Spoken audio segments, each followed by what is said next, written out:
if you want to shape some images or even models inside a PowerPoint, PowerPoint gives you an option to insert icons and 3D models. So let's start up with icons, which is the simpler one. So if I were to open up icons, you can see that it has a list of icons which I can use for my presentation.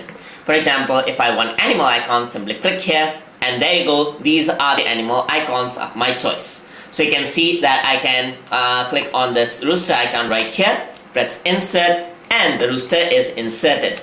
And the good thing about this is, since it is a vector image, all of the icons is scalable to an unlimited standard. So I can also choose different designs to it, as you can see. So I can add in different designs, just like this, and choose the fill color, stroke color, and so forth. So you can see that you can utilize these kind of graphics for your PowerPoint presentation.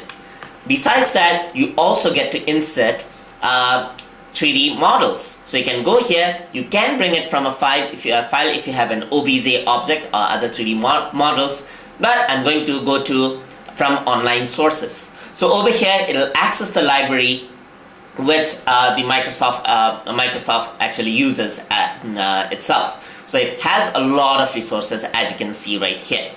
So over here I'm going to type in something like, let's say I'm going to type in computer over here and press enter. It'll search out the icons with computers in it. So it'll search the library, 3D library of Microsoft. So it's loading, and here we have different sort of computers, as you can see. So let's say I want to go for this design right here. So triple monitor keyboard. I'm going to press insert. So what this will do is it'll download the 3D model. It'll insert the 3D model inside of my PowerPoint slide. So there you go. So now you can see that this is a 3D model. So if I were to click on this, you can see that I can resize it. Right now, this just looks 2D. So, but this is a fully 3D model right here. So what I can do is I can rotate this around. Let me load it. So what you can do is you can actually see that besides the rotation and scaling tool, there's actually a 3D rotation tool right here. So you can just click and drag this, and it actually will rotate. So this is quite a heavy file, so you can see that it is taking a bit of time. So over here you can see that it is rotating, and I can rotate this around quite easily. So you can see that I can see the back of the monitor right here.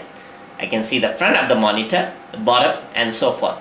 So you can rotate this in any way you want, and you can see that this is all 3D. So you can change the viewing angle in any of the angles you want. So that is how you can insert icons and 3D models inside of Microsoft PowerPoint. Hope you guys learned something as always. And as always, please like, comment, share, and subscribe.